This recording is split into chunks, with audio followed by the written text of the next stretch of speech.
మొదటి సమూయేలు గ్రంథము 11వ అధ్యాయము. యాబేష్ గిల్గాదుకెదురుగా దిగినప్పుడు యాబేషు వారందరూ, మేము నీకు సేవ చేయుదుము, మాతో నిబంధన చేయుమని నాహాషుతో అనిరి. ఇశ్రాయేలీయులందరి మీదికి నింద తెచ్చునట్లు మీ అందరి కుడి కన్నులను ఓడదీయుదునని మీతో నేను నిబంధన చేసేదనని అమ్మోనీయుడైన నాహాషు యాబేషు వారి పెద్దలతో చెప్పగా, వారు, మేము ఇశ్రాయేలీయుల సరిహద్దులన్నిటికీ దూతలను పంపుటకై 7 దినముల గడువు మాకిమ్ము. మమ్మును రక్షించుటకు ఎవరునూ లేకపోయిన ఎడల మమ్మును మేము నీకప్పగించుకొనేదమనిరి. దూతలు సౌలు గిబియాకు వచ్చి జనులకు ఆ వర్తమానము తెలియజెప్పగా జనులందరూ బిగ్గరగా ఏడ్చిరి. సౌలు పొలము నుండి పశువులను తోలుకొని వచ్చుచు జనులు ఏడ్చుటకు హేతువేమని అడుగగా, వారు యాబేషు వారు తెచ్చిన వర్తమానము అతనికి తెలియజేసిరి. సౌలు ఆ వర్తమానము వినగానే దేవుని ఆత్మ అతని మీదికి బలముగా వచ్చెను. అతడు అత్యాగ్రహుడై ఒక కాడి ఎడ్లను తీసి తునకలుగా చేసి ఇశ్రాయేలీయుల దేశములోని నలుదిక్కులకు దూతల చేత వాటిని పంపి, సౌలుతోనూ సమూయేలుతోనూ చేరకనుండు వాడెవడో వాడి ఎడ్లను నేను ఈ ప్రకారము చేయుదునని వర్తమానము చేసెను. అందువలన యెహోవా భయము జనుల మీదికి వచ్చెను గనుక ఎక్కడైనను నిలువకుండా వారందరూ వచ్చిరి. అతడు జబకులో వారిని లెక్కపెట్టగా ఇశ్రాయేలు వారు 3 లక్షల మందియు, యూదా వారు 30,000 మందియు అయిరి. అప్పుడు రేపు మధ్యాహ్నములోగా మీకు రక్షణ కలుగునని యాబేష్ గిల్గాదు వారితో చెప్పుడని వచ్చిన దూతలతో ఆజ్ఞనిచ్చి వారిని పంపివేశెను. దూతలు పోయి యాబేషు వారికి ఆ వర్తమానము తెలుపగా వారు సంతోషపడిరి. కాబట్టి యాబేషు వారు నాహాషు యొక్క దూతలతో ఇట్లనిరి, రేపు మేము బయలుదేరి మమ్మును అప్పగించుకుందుము. అప్పుడు మీ దృష్టికి ఏది అనుకూలమో అది మాకు చేయవచ్చును. మరునాడు సౌలు జనులను 3 సమూహములుగా చేసిన తరువాత వారు తెల్లవారు సమయమున దండు మధ్యను జొచ్చి మధ్యాహ్నములోగా అమ్మోనీయులను హతము చేయగా, వారిలో మిగిలిన వారు ఇద్దరేసి కూడిపోజాలకుండా చెదరిపోయిరి. జనులు, సౌలు మనలను ఏలునా అని అడిగిన వారేరి, మేము వారిని చంపునట్లు ఆ మనుష్యులను తెప్పించుడని సమూయేలుతో అనగా, సౌలు, నేడు యెహోవా ఇశ్రాయేలీయులకు రక్షణ కలుగజేసెను గనుక ఈ దినమున ఏ మనుష్యుని మీరు చంపవద్దనెను. మనము గిల్గాలునకు వెళ్లి రాజ్య పరిపాలన పద్ధతిని మరలా స్థాపించుకొందము రండని చెప్పి సమూయేలు జనులను పిలువగా, జనులందరూ గిల్గాలునకు వచ్చి గిల్గాలులో యెహోవా సన్నిధిని సమాధాన బలులను అర్పించి యెహోవా సన్నిధిని సౌలునకు పట్టాభిషేకము చేసిరి. సౌలును ఇశ్రాయేలీయులందరూ అక్కడ బహుగా సంతోషించిరి. మొదటి సమూయేలు గ్రంథము 12వ అధ్యాయము. అప్పుడు సమూయేలు ఇశ్రాయేలీయులందరితో ఇట్లనెను, ఆలకించుడి, మీరు నాతో చెప్పిన మాటను అంగీకరించి మీ మీద ఒకని రాజుగా నియమించియున్నాను. రాజు మీ కార్యములను జరిగించును. నేను తల నెరిసిన ముసలివాడను, నా కుమారులు మీ మధ్యనున్నారు. బాల్యము నాటి నుండి నేటి వరకు నేను మీ కార్యములను జరిగించుచూ వచ్చి తిని, ఇదిగో నేనున్నాను. నేనెవని యొద్దునైనను తీసుకుంటినా, ఎవని గార్ధబొమ్మునైనను పట్టుకుంటినా, ఎవనికైనను అన్యాయము చేసి తినా, ఎవనినైనను బాధపెట్టి తినా, న్యాయము నాకు అగపడకుండా ఎవని యొద్దనైనను లంచము పుచ్చుకొంటినా, అలాగు చేసిన ఎడల యెహోవా సన్నిధిని ఆయన అభిషేకము చేయించిన వాని ఎదుటను వాడు నా మీద సాక్ష్యము పలుకవలెను. అప్పుడు నేను మీ ఎదుట దానిని మరలా నెత్తునెను. నీవు మాకు ఏ అన్యాయమైనను ఏ బాధనైనను చేయలేదు. ఏ మనుష్యుని యొద్దగాని నీవు దేనినైనను తీసుకొనలేదని వారు చెప్పగా, అతడు, అట్టిది నా యొద్ద ఏదియూ మీకు దొరకదని యెహోవాయును ఆయన అభిషేకము చేయించిన వాడును ఈ దినమున మీ మీద సాక్షులయ్యున్నారు అని చెప్పినప్పుడు, సాక్షులే అని వారు ప్రత్యుత్తరమిచ్చిరి. మరియు సమూయేలు జనులతో ఇట్లనెను, మోషేను అహరోనును నిర్ణయించి మీ పితరులను ఐగుప్తు దేశములో నుండి రప్పించిన వాడు యెహోవాయే గదా. కాబట్టి యెహోవా మీకును మీ పితరులకును చేసిన నీతి కార్యములను బట్టి యెహోవా సన్నిధిని నేను మీతో వాదించునట్లు మీరు ఇక్కడ నిలిచియుండుడి. యాకోబు ఐగుప్తునకు వచ్చిన పిమ్మట మీ పితరులు యెహోవాకు మొర్రపెట్టగా ఆయన మోషే అహరోనులను పంపినందున వారు మీ పితరులను ఐగుప్తులో నుండి తోడుకొని వచ్చి ఈ స్థలమందు నివసింపజేసిరి.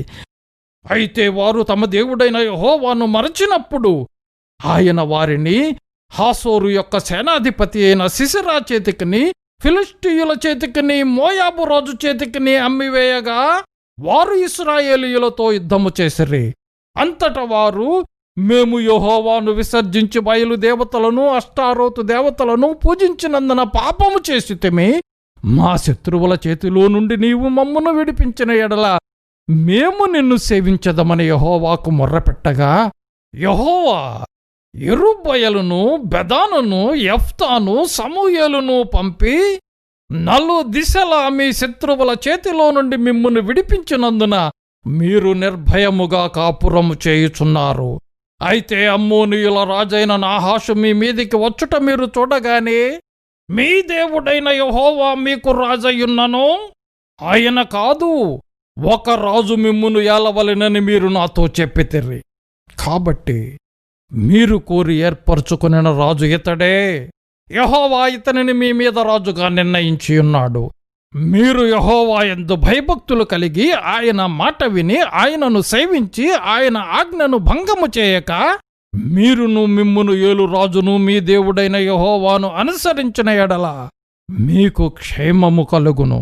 అయితే యెహోవా మాట వినక ఆయన ఆజ్ఞను భంగము చేసిన ఎడల యెహోవా హస్తము మీ పితరులకు విరోధముగా నుండినట్లు మీకును విరోధముగా నుండును. మీరు నిలిచి చూచుచుండగా యెహోవా జరిగించు ఈ గొప్ప కార్యమును కనిపెట్టుడి. గోధుమ కోతకాలము ఇదే గదా. మీరు రాజును నిర్ణయింపుమని అడిగినందుచేత యెహోవా దృష్టికి మీరు చేసిన కీడు గొప్పదని మీరు గ్రహించి తెలుసుకొనుటకై యెహోవా ఉరుములను వర్షమును పంపునట్లుగా నేను ఆయనను వేడుకొనుచున్నాను. సమూయేలు యెహోవాను వేడుకొనినప్పుడు యెహోవా ఆ దినమున ఉరుములను వర్షమును పంపగా జనులందరూ యెహోవాకును సమూయేలుకును బహుగా భయపడి సమూయేలుతో ఇట్లనిరి, రాజును నియమింపుమని మేము అడుగుట చేత మా పాపములన్నిటినీ మించిన కీడు మేము చేసితిమి. కాబట్టి మేము మరణము కాకుండా నీ దాసులమైన మా కొరకు నీ దేవుడైన యెహోవాను ప్రార్థించుము. అంతట సమూయేలు జనులతో ఇట్లనెను, భయపడకుడి, మీరు ఈ కీడు చేసిన మాట నిజమే. అయినను యెహోవాను విసర్జింపకుండా ఆయనను అనుసరించుచూ పూర్ణ హృదయముతో ఆయనను సేవించుడి. ఆయనను విసర్జింపకుడి.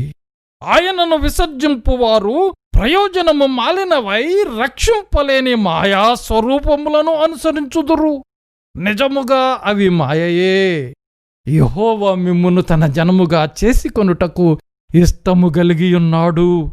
తన ఘనమైన నామము నిమిత్తము తన జనులను ఆయన వెడనాడడు. నా మట్టుకు నేను మీ నిమిత్తము ప్రార్థన చేయుట మానుట వలన యెహోవాకు విరోధముగా పాపము చేసిన వాడనగుదును. అది నాకు దూరమగునుగాక. కాని శ్రేష్టమైన చక్కని మార్గమును మీకు బోధింతును. ఆయన మీ కొరకు ఎన్ని గొప్ప కార్యములు చేసెనో అది మీరు తలంచుకొని మీరు యెహోవా యందు భయభక్తులు కలిగి నిష్కపటులై హృదయముతో ఆయనను సేవించుట ఆవశ్యకము. మీరు కీడు చేయువారైతే తప్పకుండా మీరును మీ రాజును నాశనమగుదురు. మొదటి సమూయేలు గ్రంథము 13వ అధ్యాయము. సౌలు 30 ఏండ్ల వాడై ఏలనారంభించెను. అతడు 2 సంవత్సరములు ఇశ్రాయేలీయులను ఏలెను. ఇశ్రాయేలీయులలో 3000 మందిని ఏర్పరచుకొనెను. వీరిలో 2000 మంది మిక్మషులోను బేతేలు కొండలోను సౌలు నొద్ద నుండిరి. 1000 మంది బెన్యామీనీయుల గిబియాలో యోనాతాను నొద్ద నుండిరి. మిగిలిన వారిని అతడు వారి వారి డేరాలకు పంపివేశెను. యోనాతాను గెబాలోనున్న ఫిలిష్తీయుల దండును హతము చేయగా ఆ సంగతి ఫిలిష్తీయులకు వినబడెను. మరియు దేశమంతటా హెబ్రీయులు వినవలెనని సౌలు బాగా ఆబోధించెను. సౌలు ఫిలిష్తీయుల దండును హతము చేసినందున ఇశ్రాయేలీయులు ఫిలిష్తీయులకు హేయులైరని ఇశ్రాయేలీయులకు వినబడగా జనులు గిల్గాలులో సౌలు నద్దకు కూడి వచ్చిరి.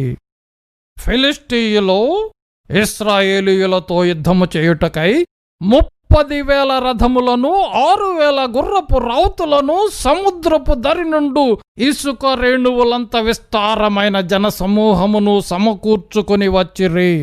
వీరు బయలుదేరి బేతావెను తూర్పు దిక్కున మిక్మషులో దిగిరి. ఇశ్రాయేలీయులు దిగులు పడుచూ వచ్చి తాము ఇరుకులోనున్నట్టు తెలిసికొని గుహలలోనూ పొదలలోనూ మెట్టలలోనూ ఉన్నత స్థలములలోనూ కోపములలోనూ దాగిరి. కొందరు హెబ్రీయులు యొర్దాను నది దాటి గాదు దేశమునకు గిలాదునకు వెళ్ళిపోయిరి గాని సౌలు ఇంకనూ గిల్గాలులోనే ఉండెను. జనులందరూ భయపడుచు అతని వెంబడించిరి. సమూయేలు చెప్పినట్టు అతడు 7 దినములు ఆగి సమూయేలు గిల్గాలునకు రాకపోవుటయు జనులు తన యొద్ద నుండి చెదిరిపోవుటయు చూచి దహన బలులను సమాధాన బలులను నా యొద్దకు తీసుకుని రమ్మని చెప్పి దహన బలి అర్పించెను. అతడు దహన బలి అర్పించి చాలించిన వెంటనే సమూయేలు వచ్చెను. సౌలు అతనిని కలిసికొని అతనికి వందనము చేయుటకై బయలుదేరగా సమూయేలు అతనితో నీవు చేసిన పని ఏమని అడిగను. అందుకు సౌలు జనులు నా యొద్ద నుండి చెదిరిపోవుటయు నిర్ణయ కాలమున నీవు రాకపోవుటయు ఫిలిష్తీయులు మిక్మషులో కూడియుండుటయు నేను చూచి ఇంకను యెహోవాను శాంతిపరచకమునిపే ఫిలిష్తీయులు గిల్గాలునకు వచ్చి నా మీద పడుదురనుకుని నా అంతట నేను సాహసించి దహనబలి అర్పించి తిననెను. అందుకు సమూయేలు ఇట్లనెను, నీ దేవుడైన యెహోవా నీకిచ్చిన ఆజ్ఞను గైకొనక నీవు అవివేకపు పని చేసితివి. నీ రాజ్యమును ఇశ్రాయేలీయుల మీద సదాకాలము స్థిరపరచుటకు యెహోవా తలచియుండెను. అయితే నీ రాజ్యము నిలువదు. యెహోవా తన చిత్తానుసారమైన మనస్సు గల యొకని కనుగొనియున్నాడు. నీకు ఆజ్ఞాపించిన దాని నీవు గైకొనకపోతేవి గనుక యెహోవా తన జనుల మీద అతనిని అధిపతిగా నియమించును. సమూయేలు లేచి గిల్గాలును విడిచి బెన్యామీనీయుల గిబియాకు వచ్చెను. సౌలు తన యొద్దనున్న జనులను లెక్కపెట్టగా వారు దాదాపు 600 మంది ఉండిరి. సౌలును అతని కుమారుడైన యోనాతానును తమ దగ్గరనున్న వారితో కూడా బెన్యామీనీయుల గిబియాలో ఉండిరి. ఫిలిష్తీయులు మిక్మషులో దిగియుండిరి. మరియు ఫిలిష్తీయుల పాళెములో నుండి దోపుడుగాండ్రు 3 గుంపులుగా బయలుదేరి ఒక గుంపు షూయాలు దేశమున వఫ్రాకు పోవు మార్గమున సంచరించెను. 2వ గుంపు బేత్హోరోనుకు పోవు మార్గమున సంచరించెను. 3వ గుంపు అరణ్య సమీపమందుండు జెబోయిము లోయ సరిహద్దు మార్గమున సంచరించెను. హెబ్రీయులు కత్తులను ఈటలను చేయించుకుందురేమో అని ఫిలిష్తీయులు ఇశ్రాయేలీయుల దేశమందంతటా కమ్మరవాండ్రు లేకుండా చేసియుండిరి. కాబట్టి ఇశ్రాయేలీయులందరూ తమ నక్కులను పారలను గొడ్డండ్రను పోటకత్తులను పదును చేయించుకొనుటకై ఫిలిష్తీయుల దగ్గరకు పోవలసి వచ్చెను. అయితే నక్కులకును పారలకును 3 ముండ్లు గల కుంకులకును గొడ్డండ్రకును మునుకోల కర్రలు సరిచేయుటకును ఆకురాళ్లు మాత్రము వారి యొద్ద నుండెను. కాబట్టి యుద్ధ దినమందు సౌలు నొద్దను యోనాతాను నొద్దను ఉన్న జనులలో ఒక్కని చేతిలోనైనను కత్తియే గాని ఈటియే గాని లేకపోయెను. సౌలునకును అతని కుమారుడైన యోనాతానునకును మాత్రము అవియుండెను. ఫిలిష్తీయుల దండు కావలివారు కొందరు మిక్మషు కనుమకు వచ్చిరి. మొదటి సమూయేలు గ్రంథము 14వ అధ్యాయము. ఆ దినము సౌలు కుమారుడైన యోనాతాను తన తండ్రితో ఏమియూ చెప్పక తన ఆయుధములను మోయుపడుచు వానిని పిలిచి అవతలనున్న ఫిలిష్తీయుల దండు కావలి వారిని హతము చేయ పోదము రమ్మనెను. సౌలు గిబియా అవతల మిగ్రోనులో దానిమ్మ చెట్టు క్రింద దిగియుండెను. అతని యొద్దనున్న జనులు దాదాపు 600 మంది. షిలోహులో యెహోవా యాజకుడగు ఏలీ యొక్క కుమారుడైన ఫీనెహాసుకు పుట్టిన ఈకాబోదు యొక్క సహోదరుడైన అహీటూబునకు జననమైన అహీయా ఏఫోదు ధరించుకుని అక్కడ ఉండెను. యోనాతాను వెళ్ళిన సంగతి జనులకు తెలియకుండెను. యోనాతాను ఫిలిష్తీయుల దండు కావలివారున్న స్థలమునకు పోజూచిన దారియగు కనుమల నడుమ యువతల ఒక సూదిగట్టును అవతల ఒక సూదిగట్టును ఉండెను. వాటిలో ఒక దాని పేరు బోసెసు, రెండవ దాని పేరు సెనే. ఒకదాని కొమ్ము కమ్మిషి ఎదుట ఉత్తరపు వైపునను, రెండవ దాని కొమ్ము గిబియా ఎదుట దక్షిణపు వైపునను ఉండెను. యోనాతాను, ఈ సున్నతి లేని వారి దండు కాపురుల మీదికి పోదము రమ్ము, యెహోవా మన కార్యమును సాగించునేమో, అనేకుల చేతనైనను కొద్దిమంది చేతనైనను రక్షించుట యెహోవాకు అడ్డమా అని తన ఆయుధములు మోయువానితో చెప్పగా అతడు, నీ మనస్సులో ఉన్నదంతయు చేయము, పోదము రమ్ము, నీ ఇష్టానుసారముగా నేను నీకు తోడుగానున్నానని అతనితో చెప్పెను. అప్పుడు యోనాతాను, మనము వారి దగ్గరకు పోయి మనలను వారికి అగుపరచుకొందము. వారు మనలను చూచి, మేము మీ యొద్దకు వచ్చు వరకు అక్కడ నిలువుడని చెప్పిన ఎడల వారి యొద్దకు పోక మనమున్న చోట నిలుచుదుము. మా యొద్దకు రండని వారు చెప్పిన ఎడల యెహోవా వారిని మన చేతికి అప్పగించునని దానిచేత గుర్తించి మనము పోదమని చెప్పగా, వీరిద్దరూ తమ్మును తాము ఫిలిష్తీయుల దండు కాపురులకు అగుపరుచుకొనిరి. అప్పుడే ఫిలిష్తీయులు, చూడుడి, తాము దాగియుండిన గుహలలో నుండి హెబ్రీయులు బయలుదేరి వచ్చుచున్నారని చెప్పుకొనుచు యోనాతానును అతని ఆయుధములు మోయువానిని పిలిచి, మేము మీకు ఒకటి చూపింతము రండని చెప్పినప్పుడు యోనాతాను, నా వెనుక రమ్ము, యెహోవా ఇశ్రాయేలీయుల చేతికి వారిని అప్పగించినని తన ఆయుధములు మోయువానితో చెప్పి, అతడును అతడి వెనుక అతని ఆయుధములు మోయువాడును తమ చేతులతోనూ కాళ్లతోనూ ప్రాకి ఎక్కిరి. ఫిలిష్తీయులు యోనాతాను దెబ్బకు పడగా అతని వెనుక వచ్చు అతని ఆయుధములు మోయువాడు వారిని చంపెను. యోనాతానును అతని ఆయుధములు మోయువాడును చేసిన ఆ మొదటి వధయందు దాదాపు 20 మంది పడిరి. ఒక దినమున ఒక కాడి ఎడ్లు దున్ను 1/2 ఎకరము నేల పొడుగున అది జరిగెను. దండులోనూ పొలములోనూ జనులందరిలోనూ మహాభయకంపము కలిగెను. దండు కావలివారును దోపుడుగాండ్రును భీతి నొందిరి. నేల ఎదిరెను. వారు ఈ భయము దైవికమని భావించిరి. దండు వారు చెదిరిపోయి బొత్తిగా ఓడిపోవుట బెన్యామీనీయుల గిబియాలోనున్న సౌలు యొక్క వేగుల వారికి కనబడగా, సౌలు, మీరు లెక్క పెట్టి మన యొద్ద లేని వారెవరో చూడుడని తన యొద్దనున్న జనులతో చెప్పెను. వారు లెక్క చూచి యోనాతానును అతని ఆయుధములు మోయువాడును లేరని తెలిసికొనిరి. దేవుని మందసము అప్పుడు ఇశ్రాయేలీయుల యొద్ద ఉండగా, దేవుని మందసమును ఇక్కడికి తీసుకుని రమ్మని సౌలు అహీయాకు సెలవిచ్చెను. సౌలు యాజకునితో మాటలాడుచుండగా ఫిలిష్తీయుల దండులో ధ్వని మరి ఎక్కువగా వినబడెను. కాబట్టి సౌలు యాజకునితో, నీ చెయ్యి వెనుకకు తీయమని చెప్పి తానును తన యొద్దనున్న జనులందరూ కూడుకొని యుద్ధమునకు చొరబడిరి. వారు రాగా ఫిలిష్తీయులు కలవరపడి ఒకరినొకరు హతము చేసుకొనుచుండిరి.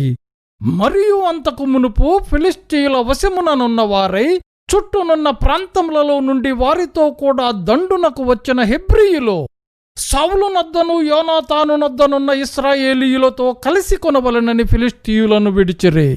అదియుగాక ఎఫ్రాయిము మన్యములో దాగియున్న ఇశ్రాయేలీయులను ఫిలిష్తీయులు పారిపోయిరని విని యుద్ధమందు వారిని తరుముటలో కూడిరి. ఆ దినమున యెహోవా ఇశ్రాయేలీయులను ఎలాగున రక్షించెను. యుద్ధము బేతావెను అవతలకు సాగగా ఆ దినమున ఇశ్రాయేలీయులు చాలా బడలికనుందిరి. నేను నా శత్రువుల మీద పగ తీర్చుకొనక మునుపు, సాయంత్రము కాకమునుపు భోజనము చేయువాడు శపింపబడును అని సౌలు జనుల చేత ప్రమాణము చేయించెను. అందువలన జనులు ఏమియూ తినకుండిరి. జనులందరూ ఒక అడవిలోనికి రాగా అక్కడ నేల మీద తేనె కనబడెను. జనులు ఆ అడవిని జొరగా తేనె కాలువ కట్టియుండెను గాని జనులు తాము చేసిన ప్రమాణమునకు భయపడి ఒకడును చెయ్యి నోట పెట్టలేదు. అయితే యోనాతాను తన తండ్రి జనుల చేత చేయించిన ప్రమాణము వినలేదు గనుక తన చేతి కర్ర చాపి దాని కొనను తేనెపట్టులో ముంచి తన చెయ్యి నోటిలో పెట్టుకొనగా అతని కన్నులు ప్రకాశించెను. జనులలో ఒకడు, నీ తండ్రి జనుల చేత ప్రమాణము చేయించి ఈ దినమున ఆహారము పుచ్చుకొనివాడు శపింపబడునని ఖండితముగా ఆజ్ఞాపించియున్నాడు. అందుచేతనే జనులు బహుబడలియున్నారని చెప్పెను. అందుకు యోనాతాను, అందుచేత నా తండ్రి జనులను కష్టపెట్టిన వాడాయను. నేను ఈ తేనె కొంచెము పుచ్చుకున్న మాత్రమున నా కన్నులు ఎంత ప్రకాశించుచుండవో చూడుడి. జనులు తాము చిక్కించుకుని తమ శత్రువుల దోపుళ్ల వలన బాగుగా భోజనము చేసిన ఎడల వారు ఫిలిష్తీయులను మరి అధికముగా హతము చేసియుందురనెను.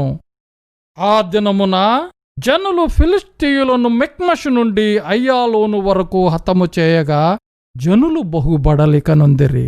జనులు దోపిడి మీద ఎగబడి గొర్రెలను ఎడ్లను పెయ్యలను తీసుకుని నేల మీద వాటిని వధించి రక్తముతోనే భక్షించినందున జనులు రక్తముతోనే తిని యెహోవా దృష్టికి పాపము చేయుచున్నారనుకుని కొందరు సౌలునకు తెలియజేయగా అతడు, మీరు విశ్వాసఘాతకులైతిరి. పెద్ద రాయి ఒకటి నేడు నా దగ్గరకు దొర్లించి తెండని చెప్పి మీరు అక్కడిక్కడికి జనుల మధ్యకు పోయి అందరూ తమ ఎద్దులను తమ గొర్రెలను నా యొద్దకు తీసుకుని వచ్చి ఇక్కడ వధించి భక్షింపవలెను. రక్తముతో మాంసము తిని యెహోవా దృష్టికి పాపము చేయకూడని వారితో చెప్పుడని కొందరిని పంపెను. కాబట్టి జనులందరూ ఆ రాత్రి తమ తమ ఎద్దులను తీసుకుని వచ్చి అక్కడ వధించిరి. మరియు సౌలు యెహోవాకు ఒక బలిపీఠమును కట్టించెను. యెహోవాకు అతడు కట్టించిన మొదటి బలిపీఠము అదే. అంతటా మనము రాత్రి యందు ఫిలిష్తీయులను తరిమి తెల్లవారు వరకు వారిని కలతపెట్టి శేషించు వాడొకడునో లేకుండా చేతము రండని సౌలు ఆజ్ఞయ్యగా జనులు నీ దృష్టికి ఏది మంచిదో అది చెయ్యుమనిరి. అంతట సౌలు, యాజకుడు ఇక్కడనేయున్నాడు, దేవుని యొద్ద విచారణ చేయుదము రండని చెప్పి సౌలు, ఫిలిష్తీయుల వెనుక నేను దిగిపోయిన ఎడలా నీవు ఇశ్రాయేలీయుల చేతికి వారిని అప్పగింతువా అని దేవుని యొద్ద విచారణ చేయగా ఆ దినమున ఆయన అతనికి ప్రత్యుత్తరమీయకయుండెను. అందువలన సౌలు, జనులలో పెద్దలు నా యొద్దకు వచ్చి నేడు ఎవరి వలన ఈ పాపము కలిగెనో అది విచారింపవలెను. నా కుమారుడైన యోనాతాను వలన కలిగినను వాడు తప్పక మరణమౌనని ఇశ్రాయేలీయులను రక్షించు యెహోవా జీవము తోడని నేను ప్రమాణము చేయుచున్నానెను. అయితే జనులందరిలో అతనికి ప్రత్యుత్తరమిచ్చిన వాడు ఒకడునూ లేకపోయెను. మీరు ఒక తట్టునను నేనును నా కుమారుడగు యోనాతానును ఒక తట్టునను ఉండవలెనని అతడు జనులందరితో చెప్పగా జనులు, నీ దృష్టికి ఏది మంచిదో అది చేయుమని సౌలుతో చెప్పిరి. అప్పుడు సౌలు, ఇశ్రాయేలీయుల దేవుడవైన యెహోవా దోషిని కనపరచుమని ప్రార్థింపగా సౌలు పేరటను యోనాతాను పేరటను చీటీ పడెనుగాని జనులు తప్పించుకొనిరి. నాకును నా కుమారుడైన యోనాతానునకు చీట్లు వేయుడని సౌలు ఆజ్ఞయ్యగా యోనాతాను పేరట చీటీ పడెను. నీవు చేసినదేదో నాతో చెప్పుమని యోనాతానుతో అనగా యోనాతాను, నా చేతి కర్రతో కొంచెము తేనె పుచ్చుకున్న మాట వాస్తవమే. కొంచెము తేనెకై నేను మరణమొందవలసి వచ్చినదని అతనితో అనెను. అందుకు సౌలు, యోనాతానా, నీవు అవశ్యముగా మరణమవుదువు. నేను ఒప్పుకొనని ఎడల దేవుడు నాకు గొప్ప అపాయము కలుగజేయునుగాక అనెను. అయితే జనులు సౌలుతో, ఇశ్రాయేలీయులకు ఎంత గొప్ప రక్షణ కలుగజేసిన యోనాతాను మరణమవునా? అదన్నటికి నీ కూడదు. దేవుని సహాయము చేత ఈ దినమున యోనాతాను మనలను జయమునొందించెను. యెహోవా జీవము తోడు అతని తల వెంట్రుకలలో ఒకటియు నేల రాలదని చెప్పి యోనాతాను మరణము కాకుండా జనులు అతని రక్షించిరి. అప్పుడు సౌలు ఫిలిష్తీయులను తరుముట మాని వెళ్ళిపోగా ఫిలిష్తీయులు తమ స్థలమునకు వెళ్ళిరి. ఇలాగున సౌలు ఇశ్రాయేలీయులను ఏలుటకు అధికారము నొందినవాడై నఖముఖాల వారి శత్రువులైన మోయాబీయులతోనూ అమ్మోనీయులతోనూ ఎదోమీయులతోనూ సోబాదేశపు రాజులతోనూ ఫిలిష్తీయులతోనూ యుద్ధము చేసెను.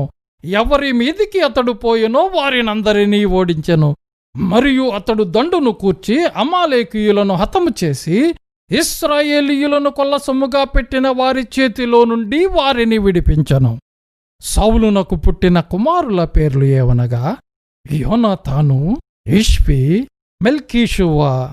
అతని ఇద్దరి కుమార్తెల పేర్లు ఏవనగా పెద్దదాని పేరు మెరబు, చిన్నదాని పేరు మీకాలు. సౌలు యొక్క భార్యకు అహీనోయమని పేరు. ఈమె అహిమయస్సు కుమార్తె. అతని సైన్యాధిపతి పేరు అబ్నేరు. ఇతడు సౌలునకు పినతండ్రి అయిన నేరు కుమారుడు. సౌలు తండ్రియగు కీషును, అబ్నేరు తండ్రియగు నేరును అబీయేలు కుమారులు. సౌలు బ్రతికిన దినములన్నీయు ఫిలిష్తీయులతో ఘోర యుద్ధము జరుగగా తాను చూచిన బలాఢ్యులనందరినీ పరాక్రమశాలులనందరినీ తన యొద్దకు చేర్చుకొనెను.